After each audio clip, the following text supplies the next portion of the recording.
Hello friends, and welcome to the beginner workout. You might see Harley is going to join us here in the bottom corner. But essentially what you have today is you have 5 different exercises and you're going to try to complete 2 total rounds. If you're more advanced, you can do more than that. But essentially you're going to take each of these 5 exercises and perform as many reps as you can right before you feel like your form is going to start breaking down. You don't want to go to failure, but you want to start to feel just a little uncomfortable in that final rep, feeling like it's a little challenging to complete, and then that's where you're going to stop. As you get better at this, you can do this maybe 2 or 3 times a week. As you get better, you can either go into the advanced version or you can try to increase reps as the weeks go on. So let's go ahead and take it back. I'm going to show you the 5 exercises that you're going to do. Number 1 is going to be a body weight squat. So for the body weight squat, you're going to choose a comfortable stance, and you want a stance that's going to allow you to get as close to 90 degrees as possible at the bottom. You'll notice that my toes are turned out slightly. I'm actually a little wider than shoulder width. This is pretty comfortable for me. And then I also make sure that all 3 contact points are on the floor. So my big toe, my little toe, and my heel are all going to stay in contact with the floor as I lower down. If you notice that your heels start to come up off the floor, this may mean that you need to stretch out those calf muscles a little bit. They might be a little bit tight, or there might be some kind of mobility issue, and I'd be happy to address any of those if you find that you're having those troubles at home. So ideally, from here, you want to engage your core, so a little deep breath. Engage that core, keeping the chest up tall. I keep my hands at my chest, but you can place your hands wherever are comfortable. And then from here, you're going to squat down, pushing those knees out over your 2nd and 3rd toes.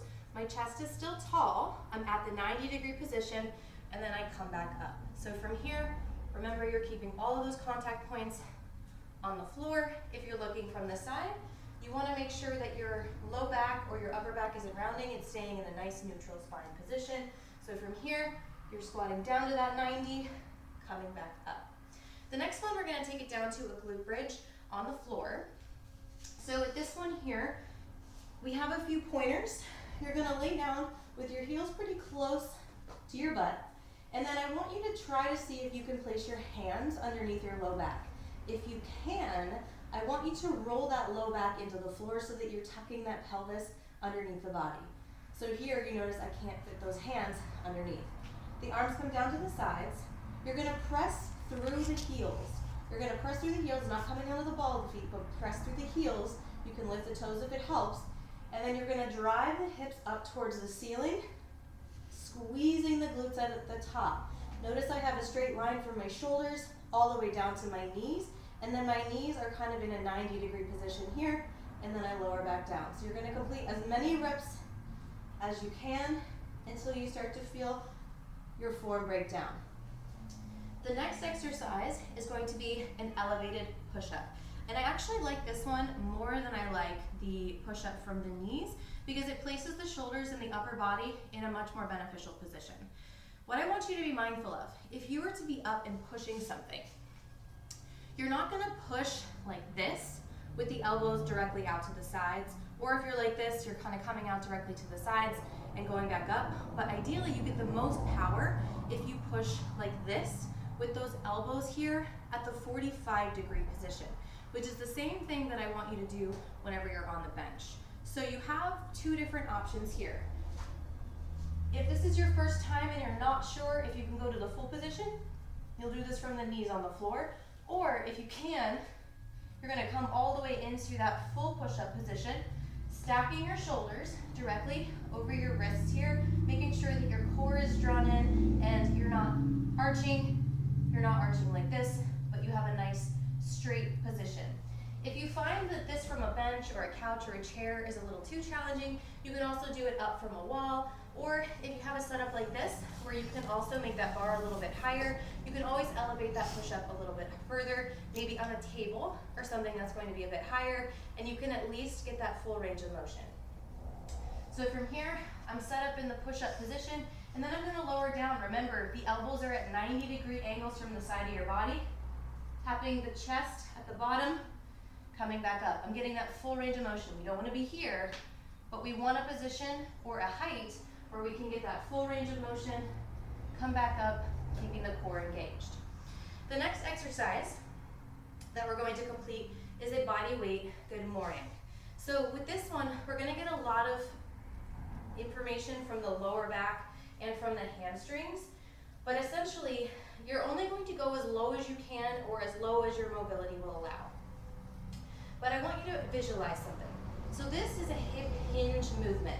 You're not just coming down with your upper body, but I want you to think about trying to close a door with your butt.